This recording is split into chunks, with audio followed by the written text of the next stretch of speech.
अब देखो कितना मूर्ख बना रखा हमारे को। एक तरफ तो कहते हो कि राम भगवान की भक्ति करनी चाहिए, राम का नाम लेना चाहिए, राम का नाम लेना चाहिए, राम से बड़ा कौन, राम से बड़ा कौन। और जब किसी के घर में कोई बच्चा पैदा हो जाता है उस समय तुम राम का नाम लेके दिखा दो मेरे को, राम का नाम लेके दिखा दो। जिस हिंदू परिवार में राम की भक्ति होती है और उस घर में यदि कोई बच्चा पैदा हुआ है उस दिन वो परिवार या उनके रिश्तेदार वहां जाके ये बोल के दिखा दो कि राम नाम सत्य है, सत्य बोले गत्य है, राम नाम सत्य है, बोल के दिखा दो। अरे वो गलत तो नहीं है ना। राम नाम सत्य है कि राम का नाम ही सत्य है, बाकी दुनिया में सब झूठ है। और राम नाम सत्य है और सत्य बोला गत है। यानी अगर राम का नाम जपेंगे तो ही हमारी गति होगी, तो ही हमारी मुक्ति होगी। बिल्कुल सही बात है। फिर क्यों नहीं बोलते? जूते पड़ेंगे जूते। तो हिंदू भाई जो खुद राम को मानते हैं वो खुद ही अपने बच्चे के जन्मदिन पे राम का नाम लेना जो है मतलब वो अच्छा नहीं मानते। तो काहे की भक्ति कर रहे हो यार तुम? मतलब जब आदमी जब मर जाता है, मरने के बाद में जब वो सुनने के लायक नहीं रहता, जब वो डेड हो जाता है तब तुम उसको सुनाते हो राम नाम सत्य है, राम नाम सत्य है। अब क्या सुनेगा वो? अरे जब वो जिंदा था उसको बचपन से ये बातें बताते कि बेटा राम नाम सत्य है, वो बोलेगा माताजी राम कौन? फिर आप उसको समझाओ कि बेटा राम श्री राम नहीं, दशरथ पुत्र राम नहीं बेटा, उससे पहले जो राम थे जो सतयुग में भी थे। रामचंद्र जी का तो खाली त्रेता युग में जन्म हुआ बेटा, उससे पहले तो सतयुग था।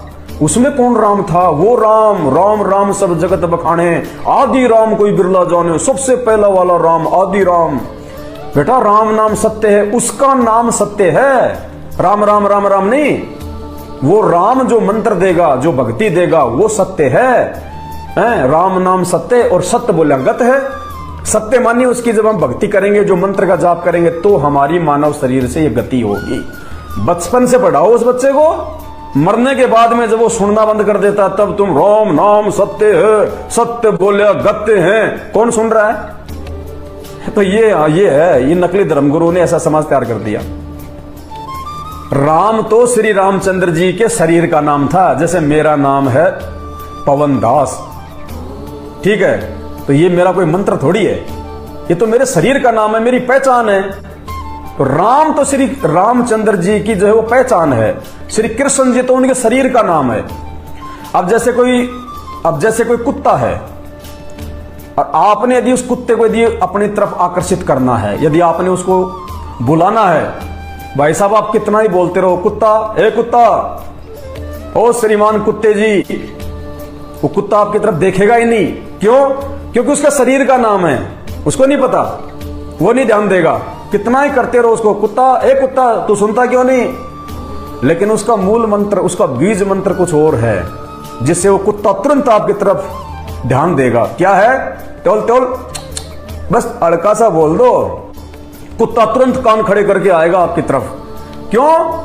क्योंकि वो कुत्ता तो उसके शरीर का नाम है, उसने ध्यान नहीं दिया। लेकिन उसको अपनी तरफ आकर्षित करने का जो मंत्र है, उसका जो बीज मंत्र है वो क्या है? टोल तुरंत आपकी तरफ देखेगा। जोटा, भैंसा, बफेलो, आप कितना ही बोलो उसको, ए भैंस क्या कर रही है तू, दीवार में सींग क्यों मार रही है भैंस?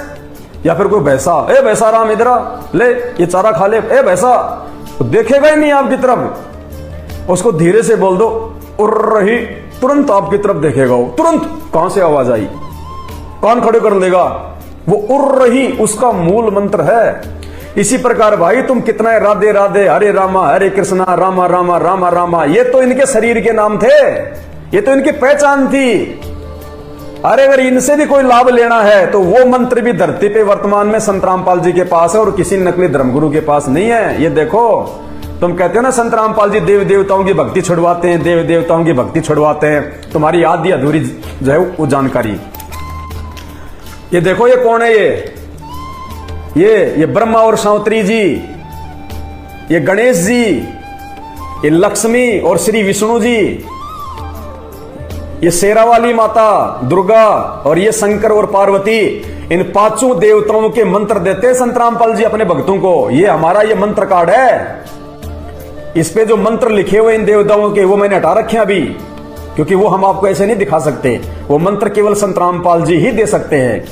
ये हमारा ये मंत्र कार्ड है, ये मंत्र कार्ड देते हैं संत रामपाल जी हमारे को जब नाम दीक्षा देते हैं इन पांचों देवताओं का, क्योंकि पांचों देवता यहाँ के ये प्रधान हैं। ये टहनियां हैं, ये पेड़ नहीं है, ये जड़ नहीं है, ये मात्र ये टहनियां हैं। लेकिन टहनियों से ही जो है के फल लगते हैं। तो हमें यहाँ पे जो लाभ मिलेंगे वो ब्रह्मा विष्णु महेश की भक्ति से ही मिलेंगे, उस परमात्मा के द्वारा। संत रामपाल जी इनकी भक्ति छुड़वाते हैं, इनकी भक्ति छुड़वाते हैं। अरे संत रामपाल जी तो इनकी भक्ति जो है वो करवाते हैं सही विधि से, तुम्हारी तरह नहीं करवाते। राम राम राम राम हरे राम राधे राधे राधे राधे, कुछ नहीं। वो कुत्ते की तरह, वो भैंसे की तरह कोई ध्यान नहीं देगा। तुम कितना ही कुछ राम नाम का जाप कर लो, कितना ही श्री कृष्ण का जाप कर लो, कितना ही राधे राधे जप लो, लाख जन्म भी तुम्हारी तरफ ये ध्यान नहीं देंगे, लाख जन्म भी। और संत रामपाल जी के पास इनके मूल मंत्र हैं, इनके बीज मंत्र हैं इन देवी देवताओं के। जब आप नाम ले लोगे ना, यही मंत्र कार्ड मिलेगा और इसके नीचे आपको उनके जो है वो मंत्र लिखे मिलेंगे। फिर देखना आप ये देव देवता, फिर देखना ये आपकी सिक्योरिटी करेंगे, सिक्योरिटी। दुख नहीं आने देंगे आपके ऊपर ये किसी प्रकार का। तुरंत आकर्षित हो जाएंगे, ये तुरंत आकर्षित होंगे कि हमारे को कौन पुकार रहा है। इसलिए रोग कटेंगे। फिर ये कैंसर जैसे रोग, एड्स जैसे रोग, बीमारियां, एक्सीडेंट का खतरा फिर टलेगा, क्योंकि ये पूर्ण परमात्मा है। सबसे पहले इनका मंत्र, फिर इनके मंत्र। ये है वो पूर्ण परमात्मा, वो जड़। ये पेड़ देख रहे हो ना आप, नीचे जो आपको ये जड़ दिखाई दे रही है, ये जड़ कौन है? जहां से पूरे पेड़ को पोषण मिलता है। हम क्या कहते हैं? तीनों लोकों में प्रवेश करके जो सबका पालन पोषण करता है वो परमात्मा, वो अल्लाह ये जड़ है। और ये जड़ ये संत रामपाल जी है, संत रामपाल जी जो पूरी दुनिया को पोषण दे रहे हैं, पूरी दुनिया का जो लालन पालन करते हैं। अरे आप रामचंद्र जी को विष्णु का अवतार मानते हैं कि विष्णु भगवान है, विष्णु भगवान है। तो विष्णु जब रामचंद्र जी के रूप में आए तो जानवर बन के आए थे क्या, या फिर इंसान बन के आए थे? आप कहोगे रामचंद्र जी तो इंसान ही बन के आए थे। तो और विष्णु जब द्वापर में श्री कृष्ण बन के आए तो कैसे बन के आए थे? कोई पूंछ लग रही थी, कोई सींग लग रहे थे, इंसान ही बन के आए थे ना। हाँ, तो आज जब ये पूर्ण परमात्मा धरती पे आएगा तो ये भी तो इंसान ही बन के आएगा। अरे अगर इंसानों को ज्ञान समझ आना है तो क्या जानवर बन के आएगा भगवान? क्या समझेंगे हम? तो भगवान इंसान ही बन के आएगा। जैसे विष्णु अवतार राम और कृष्ण इंसान बन के आए थे ना, वैसे वो सबका परमात्मा जिसने 6 दिन में सृष्टि रची, 7वें दिन वो तख्त पे जा बैठा। मुसलमान भाई जिसको बेचून कहते हैं, जिसको निराकार कहते हैं, हिंदू धर्म में जिसको निराकार कहते हैं, दिखाई नहीं देता, ये पूरी दुनिया को दिखाई दे रहा। ध्यान से देख लो, ये है परमात्मा, ये है भगवान। इससे बढ़ के सृष्टि में दूसरा कोई भगवान नहीं है। और ये बात अगर समय रहते तुम्हारी समझ में आ गई तो बहुत अच्छी बात है, वरना उस समय ये बात तुम्हें समझ में आएगी जब तुम्हारे ऊपर तुम्हारे पिछले पाप कर्मों का दबाव बढ़ेगा। और जब कोई एक्सीडेंट, कोई बीमारी, कोई लड़ाई झगड़ा, जब देखना फिर कोई भी कहेगा ना तो संत रामपाल जी से नाम ले ले, और तो हर जगह तो दुखी हो लिया, तो परेशान हो लिया मेरे भाई, एक बार हमारे गुरुजी से नाम ले ले। हाँ चलो ले लेता हूँ नाम तब याद आएगी तुम्हें इस भगवान की। लेकिन जो लेट आएगा उसकी लेट सुनवाई होगी, जो जल्दी आएगा उसकी जल्दी सुनवाई होगी। इस भारत को विश्व गुरु यही परमात्मा बनाएगा आने वाले समय में। यही संत रामपाल जी भारत को विश्व गुरु बनाएगा, धर्म गुरु बनाएगा, क्योंकि ये प्रथम धर्म गुरु है। ये पूरे विश्व का एकमात्र यही रहेगा धर्म गुरु। और 1000 साल तक इस धरती पे संत रामपाल जी की भक्ति चलेगी। और इस कलयुग में सतयुग आएगा, कलयुग में सतयुग है। और जिस संत रामपाल जी के विषय में बिना सोचे समझे आप जो ये लफ्ज यूज कर रहे हो ना, बलात्कारी, फलाना, दिखना, जेल से बाहर क्यों नहीं आ रहा, आने वाले समय में जो विनाशकारी आफत दुनिया पे आएगी, अभी कुछ नहीं देखा आपने, कोरोना तो एक ट्रेलर था। आने वाले समय में कोरोना का बाप आएगा, कोरोना का बाप। उस समय पूरी दुनिया को बचाने के लिए ये दुनिया के राजनेता संत रामपाल जी के पैर पकड़ के हिसार जेल से लेके आएंगे। नोट कर लेना इस बात को, कहीं पेन कॉपी हो तो लिख लेना। मैं लाइव आता रहूंगा जब तक ये नेट चलेगा, जब तक ये सिस्टम है इस दुनिया में, लाइव आता रहूंगा जब तक मेरे शरीर में जो है ये मेरी आत्मा है। नोट कर लेना इस बात को। उस समय जब पूरे विश्व पे आपत्ति आएगी, चाहे वो विश्व युद्ध की हो, चाहे महामारी की हो, चाहे बाढ़, चाहे भूकंप, चाहे कोई प्राकृतिक आपदा हो, चाहे कोई महामारी हो, जब पूरे विश्व पे आपदा आएगी, कोई बचाने वाला नहीं मिलेगा। ये देवी देवता, ब्रह्मा विष्णु महेश, मुसलमानों का अल्लाह, जैनियों का महावीर, सब जब पीछे हट जाएंगे, तब ये ही एक परम संत दिखाई देगा। इसके अलावा अपनी रक्षा और सुरक्षा का दूसरा साधन दुनिया को दिखाई नहीं देगा। उस समय जो भी भारत देश का जो मुखिया होगा, वो पैर पकड़ के लेके आएगा, पैर पकड़ के, नाक रगड़ रगड़ के हिसार जेल से। इन्हें आसाराम की तरह सामान्य संत समझने की भूल मत करना, इन्हें राम रहीम की तरह सामान्य संत समझने की भूल मत करना। ये अल्लाहू कबीर है, अल्लाहू कबीर, पूरी दुनिया का अंतिम नबी, अंतिम पैगंबर। ये था, ये है और ये रहेगा। सतगुरु आदि अनादि है, सतगुरु मद है मूल, और सतगुरु को सिजदा करूं एक पलक नहीं भूल। भाइयों, माफी चाहता हूं, समय का अभाव है। ऐसी मैंने कोई भी बात अपने वीडियो में ना बोली है। आज से पहले 5000 वीडियो मेरे इसी पेज पे पड़े हुए हैं, 3-3 घंटे के, 4-4 घंटे के। ना मैंने आज से पहले मैंने कभी किसी को कोई ऐसी बात बोली है जिससे उसके मन को ठेस पहुंचे। हाँ, सच्ची बात को सुनने से अगर ठेस लगती है तो 1000 बार लगे, उसकी हमें कोई परवाह नहीं है। फिर भी यदि मेरे शब्दों में कोई त्रुटि रही हो तो आप सभी भाई बहनों से मैं हाथ जोड़ के मैं क्षमा प्रार्थी हूं। और मेरा मकसद केवल इतना ही है कि आप सभी भाई बहन इस अज्ञानता से बाहर निकले।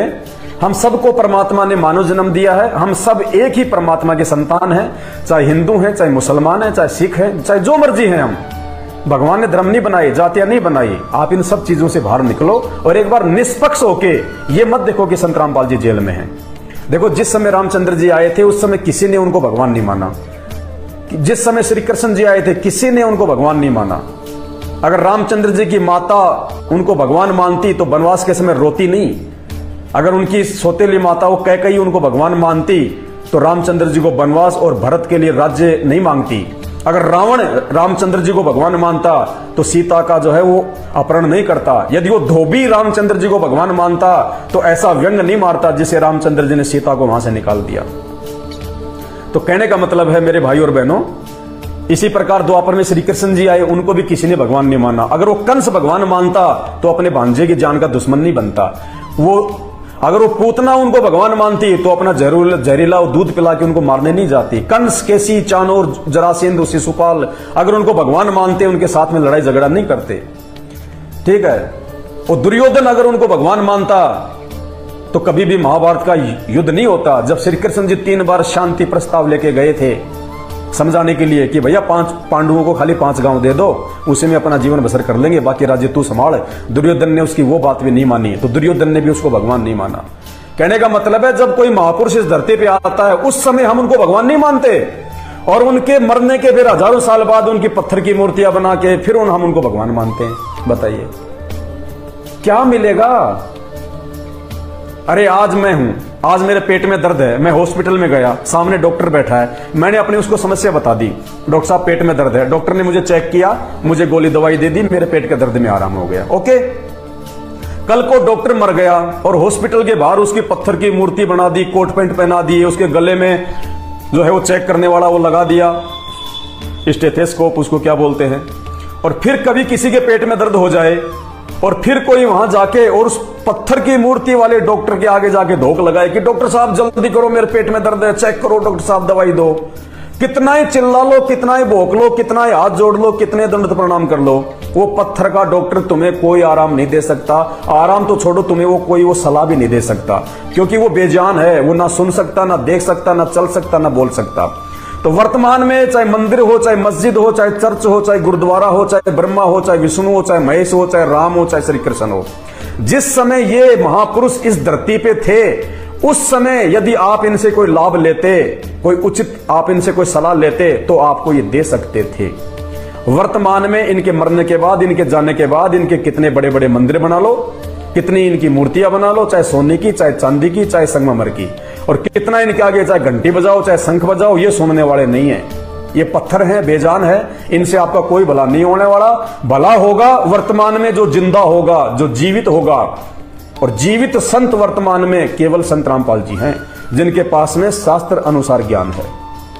ये बाकी जितने भी संत महात्मा, शंकराचार्य, मंडलेश्वर, हिंदू धर्म में, मुसलमान धर्म में, किसी भी धर्म में, ये भी मुर्दा हैं। क्योंकि इनके पास में भक्ति नहीं है, इनके पास में वो विधि नहीं है जिससे आपकी आत्मा का कोई आत्म कल्याण हो जाए, आपका कोई भला हो जाए। इन्होंने तो धर्म को धंधा बना रखा है, ये तो अपनी रोटियां सेक रहे हैं आप और हमारे को जो है मूर्ख बना के। बताइए। चलो बाकी बातें आने वाले समय में करेंगे, अभी इतना समय नहीं है। तो हाथ जोड़ के विनती करता हूं भाई और बहनों, थोड़ा विचार करो इन बातों पे। आपका शुभ चिंतक हूं, शुभ चिंतक संत रामपाल जी के जितने भी भगत हैं, यदि कहीं भी आपको कोई बात बताएं तो मान लेना इस दुनिया में केवल वही आपके जो है वो शुभ चिंतक हैं। ये माता पिता ये 84 लाख योनियों में जाने से ना खुद बचेंगे ना आप बच सकते। कहते हैं माता पिता मिल जाएंगे लख 84 माई, सतगुरु की सेवा और भक्ति है फेर मिलन की नाई। माता पिता तो कल को अगर मुक्ति हुई, अगर कल को हम सूअर बनेंगे तो सूअर के शरीर में भी माँ बाप मिल जाएंगे, गधे बनेंगे तो गधे के शरीर में भी माँ बाप मिल जाएंगे। लेकिन ये सतगुरु, ये तत्वदर्शी संत, ये बाखबर, ये गधे के शरीर में नहीं मिलेगा, ये कुत्ते के शरीर में नहीं मिलेगा। ना हम जान पाएंगे ना हम पहचान पाएंगे, ना कोई समझाने वाला होगा ना आप समझने वाले होंगे उस समय जब 84 लाख योनियों में जाएंगे। आज समय है, हाथ जोड़ के विनती है भाई और बहनों, इन बातों पे अगर विचार करोगे तो बहुत कुछ प्राप्त कर लोगे, बहुत कुछ। क्योंकि जो भी बातें हैं शास्त्रों में लिखी हुई हैं, झूठ नहीं है। ये कहां तक के भगवान है ब्रह्मा विष्णु महेश, कहां तक इनकी शक्ति है, क्या इनकी खुद की मुक्ति है कि नहीं है, ये हमारी मुक्ति ये जो है ये कर सकते हैं या फिर नहीं कर सकते। इन्होंने कैसी कैसी महान जो है गलतियां इन्होंने अपने जीवन में जो है वो की हुई है। बताओ, वो सारे उल्टे काम यहाँ, वो सारे उल्टे काम वहां, तो क्या करेंगे वहां जाके। और वहां इनको भी कोई सुख नहीं है। देवताओं के राजा इंद्र पे कभी राक्षसों ने हमला कर देते हैं, देवताओं को हार के भाग के जाना पड़ता है, वो जंगलों में भागते रहते हैं। बताओ, अरे कितनी बार राक्षसों और देवताओं का युद्ध हुआ, इन शास्त्रों में लिखा हुआ है ना। इंद्र को अपनी गद्दी छोड़ के भागना पड़ता है, बेचारा जंगल में भाग जाता है, उसका परिवार कहाँ, वो कहाँ, उसके सैनिक जो है वो कहाँ। बताओ क्या फायदा फिर वहां जाके, जब ऐसे धक्के खाने वहां जाके ऊपर हमारे को। तो हाथ जोड़ के दास की विनती है, इस पेज को लाइक और फॉलो जरूर कर लें भाई और बहनों। आने वाले समय में भक्ति और भगवान के विषय में आपको विशेष जानकारियां दी जाएंगी। एक समय आएगा जब आप जी शुक्र मनाओगे कि अच्छा हुआ जो हमें उस परमात्मा ने जो है इस पवन दास के इस पेज से जोड़ दिया, हमें जानकारी मिल पा रही है। वरना भाई साहब धरती पे ठिकाना नहीं है, धरती पे। और आज समझाते भी अगर आप नहीं समझोगे, कल को जब आपके ऊपर कोई आपत्ति आएगी तो संत रामपाल जी भी आपका कोई सहयोग नहीं करेंगे, कोई साथ नहीं देंगे। ये विशेष तौर से ध्यान रख लेना आप। उस समय ये देवी देवता देख लिया होगा आपने, इनकी कितनी हैसियत है। जब ये कोरोना आया था, आगे ये क्या कर सकते हैं। एक छोटी सी बीमारी में इन्होंने अपने दरवाजे बंद कर लिए। और जब कल को महा बीमारियां आएंगी, महान आपत्तियां आएंगी। अभी ये विपरजोय आया है, कहां गए भगवान। सरकार ने 5 दिन पहले कह दिया कि तूफान आएगा, तूफान आएगा। कहां थे ये 33 करोड़ देवी देवता। ये जाके वहां पे जो है हाथ करके ये खड़े क्यों नहीं हुए कि नहीं आने देंगे तूफान, ऐसे कैसे तूफान आ जाएगा। श्री कृष्ण जी आ जाते कि मेरा तो मेरा तो गुजरात में मेरा तो मंदिर है द्वारिकाधीश का, और जो गुजरात के लोग हैं हर घर में मेरी पूजा होती है। हे विपरजोय, तो कैसे आके यहाँ पे तू ये संहार कर देगा, नहीं आने चाहिए। खड़े हो जाते ही हाथ करके, ये तो भगवान है ना। अरे भगवान के आगे उस पानी की क्या औकात, पानी की क्या औकात उस भगवान के आगे। लेकिन नहीं आए ना कोई, हैं छोड़ के मकान भागना पड़ा ना। मकान फूटे ना तुम्हारे, हवाओं में उड़ गए तुम्हारे टहने। उन नाविकों की नावें समुद्र में तैर रही हैं, कहां हैं, क्या हुआ। अरे पत्रकार पूछ गए,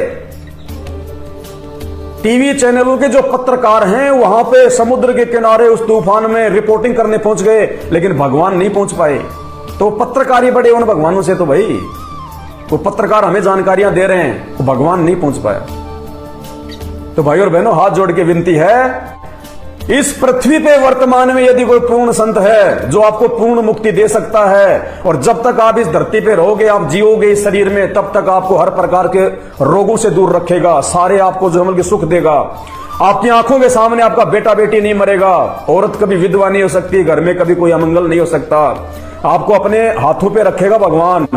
केवल संत रामपाल जी हैं, बाकी किसी भी धर्म में कोई भी धर्मगुरु हो, कोई भी भगवान हो, सबके सब नकली हैं, फैल हैं, उनकी भक्ति से कोई मुक्ति नहीं। आने वाले समय में आपको मुसलमान धर्म के प्रवर्तक हजरत मोहम्मद की जीवनी आपको पढ़ाएंगे जीवनी हजरत मोहम्मद, उन्हीं के भक्तों के द्वारा जो लिखी गई उनकी जो पुस्तक है, हजरत मोहम्मद का जीवन जितना बल्कि नरकमय था, जितने दुख अपनी जिंदगी में हजरत मोहम्मद ने सहे, शायद ही किसी मुसलमान ने सहे होंगे, जबकि हजरत मोहम्मद से अच्छी भक्ति वर्तमान में कोई नहीं कर सकता।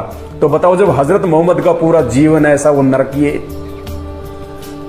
आंखों के सामने उसके बेटे मर गए, आंखों के सामने उसका परिवार तबाह हो गया, अंतिम समय में भयंकर तड़प तड़प के बुखार से मरा, तो वर्तमान के मुसलमान तो क्या भक्ति करते हैं। और हजरत मोहम्मद ने तो कभी मांस को छुआ तक नहीं, खाना तो दूर की बात है। आज के मुसलमान तो रोज जो है मतलब मुर्गे चावते हैं, तो इनके साथ क्या बनेगी आगे चल के, क्या बनेगी? क्योंकि हजरत मोहम्मद भी शैतान की भक्ति करके चले गए। जिसको अल्लाह अकबर कहते हैं ना मुसलमान भाई, वो शैतान था जिसने ये कुरान का ज्ञान दिया था।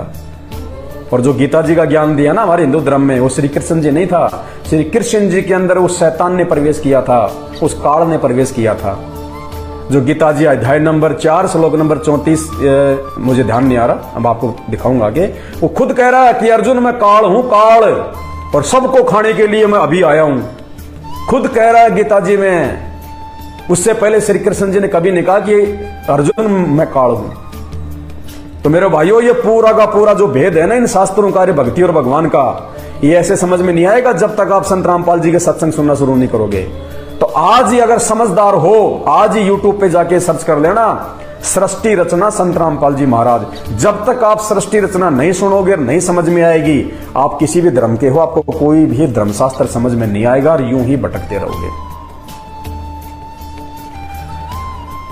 नितिन कुमार सिंह, तू एक दिन जाएगा समझ लेना। कोई बात नहीं भाई साहब, यहां कौन रहा है कोई माइकल लाल ऐसा जो यहां पे कोई परमानेंट हो? अरे यहां तो श्री राम की टिकट कटी, श्री कृष्ण जी की टिकट कटी, हजरत मोहम्मद की जो है वो टिकट कटी, ईसा मसीह की टिकट कटी, आपके दादा परदादाओं की जो है टिकट कटी, मेरे दादा परदादाओं की टिकट कटी। यहां कोई रहेगा? कोई नहीं रहा। ये मृत्यु लोक है, जिसने जन्म लिया वो मरेगा। तो ये कोई खास कोई आपका कोई सवाल नहीं है भाई साहब। सभी सदग्रंथों से प्रमाण है। रीमादासी प्रजापति, बहुत अच्छी बात है। नितेश कुमार सिंह, जय माता जी। ठीक है, लेकिन हमारी जय माता वास्तव में संत रामपाल जी है, जिसने सभी प्राणियों को अपने शरीर से, अपने वचन से उत्पन्न किया है। असली माता ये है जगदम्बा। जगदम्बा का मतलब ये दुर्गा नहीं होता, जगत प्लस अम्मा, जिसने पूरे संसार को रचा है।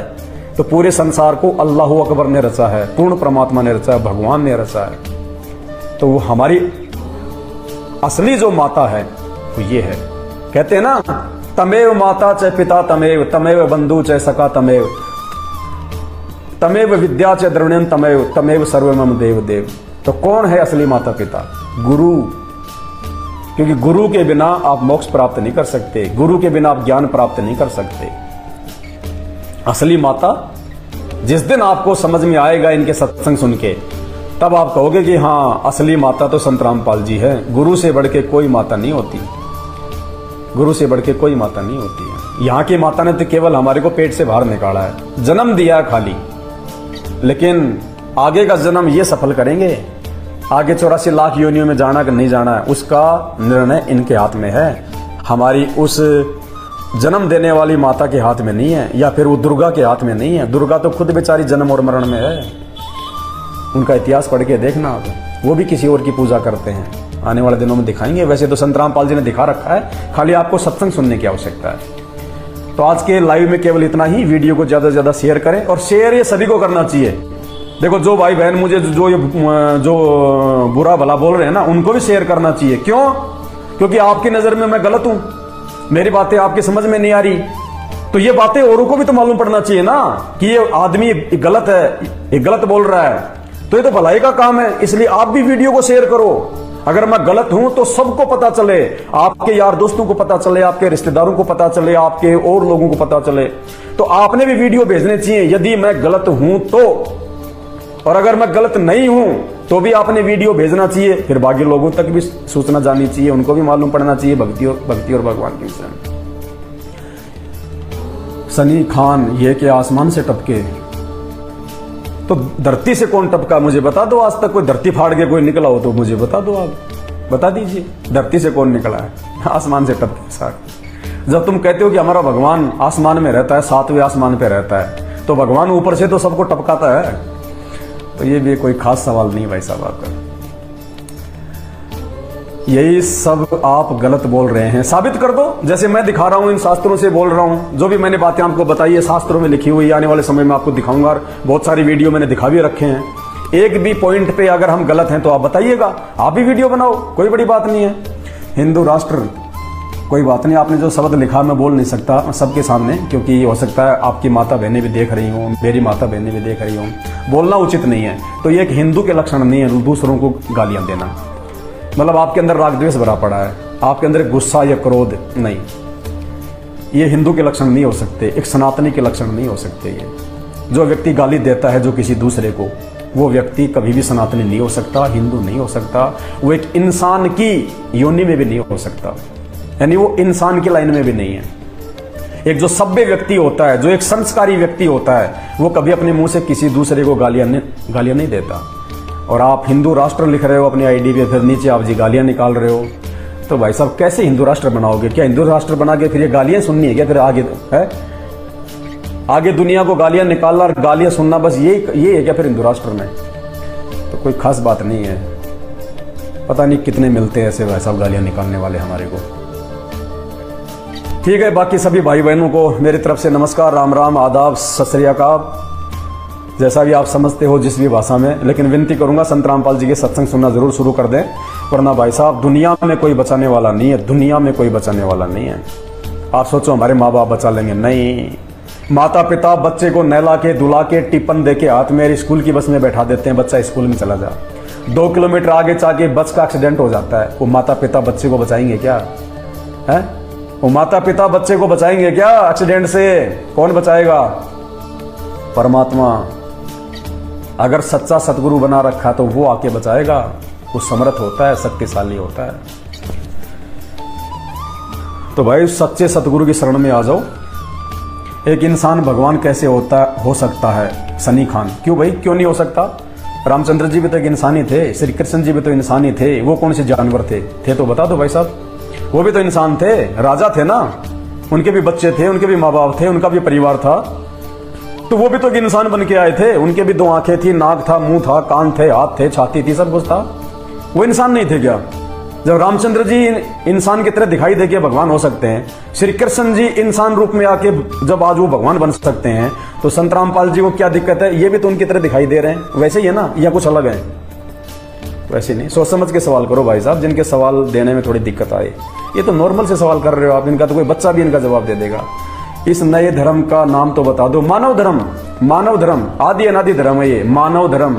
इंसानियत और मानवता से बढ़ के कोई धर्म नहीं है। जीव हमारी जाति है, मानव धर्म हमारा, हिंदू मुस्लिम सिख ईसाई धर्म नहीं कोई न्यारा।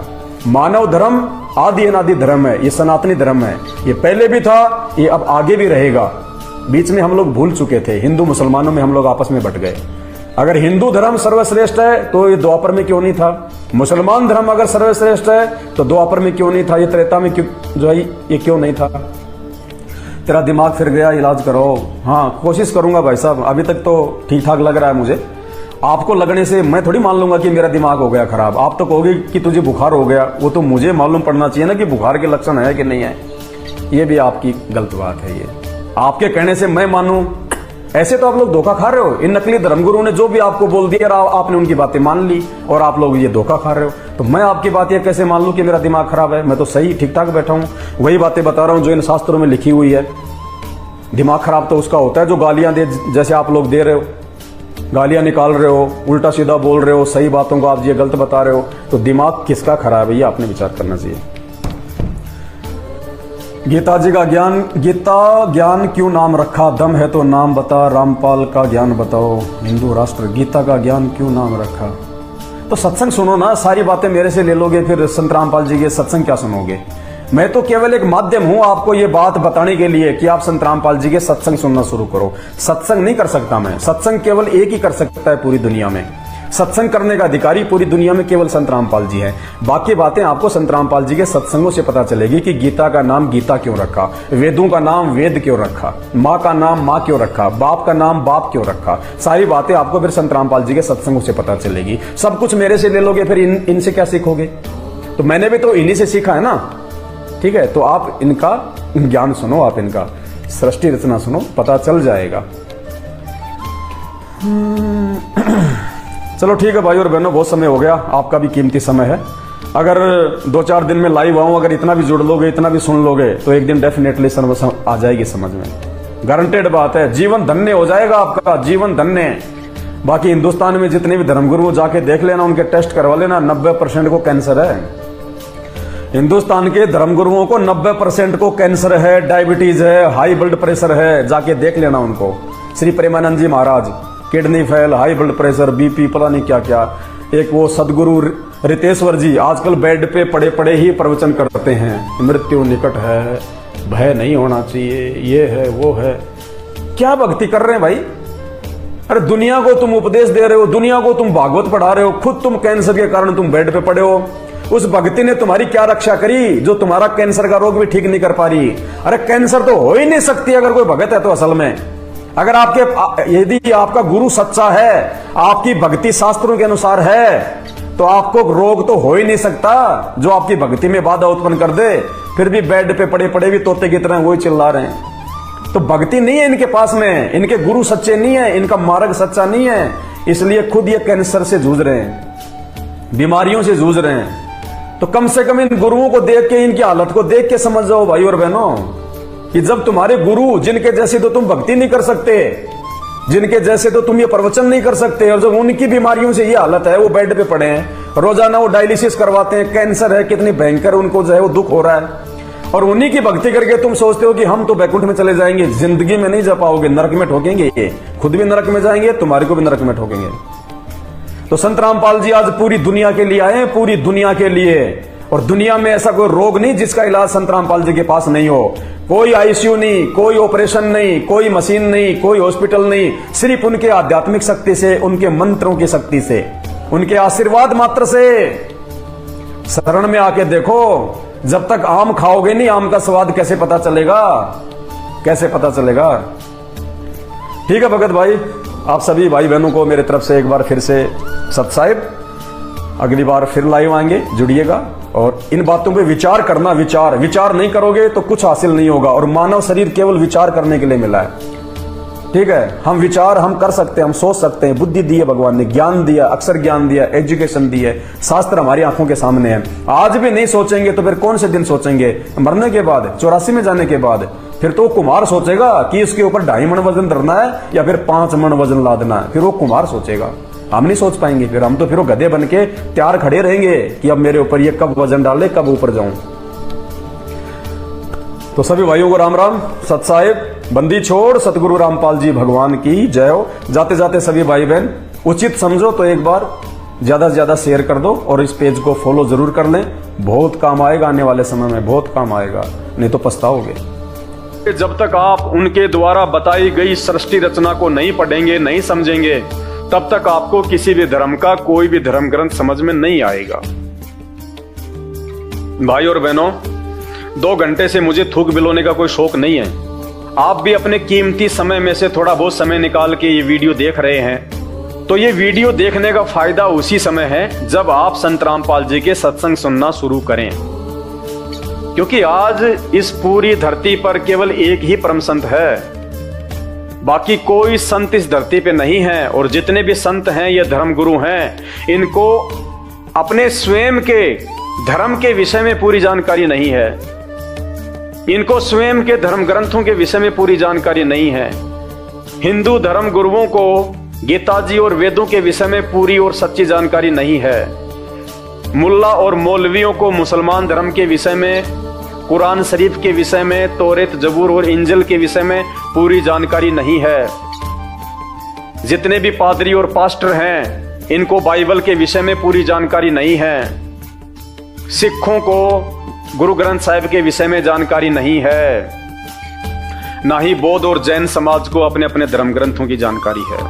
ये सारी जानकारी संत रामपाल जी ने सभी धर्म के मानने वालों को दी है। आपने उनके सत्संग सुनने पड़ेंगे, और सत्संग सुन के आप विचार कीजिए कि आपको मानव जन्म क्यों मिला है। परमेश्वर कहते हैं, मानव जन्म पाए के जो नहीं रटे हरि नाम, और जैसे कुआ जल बिना फिर बनवाया क्या काम। ये 84 लाख योनियों से भिन्न एक मानव शरीर हमारी को केवल और केवल भक्ति के लिए मिलता है, अन्य योनियों में जाके महादुख भोगने से बचने के लिए मिलता है। और यह केवल उसी समय संभव है जब हम एक परमेश्वर की भक्ति करें।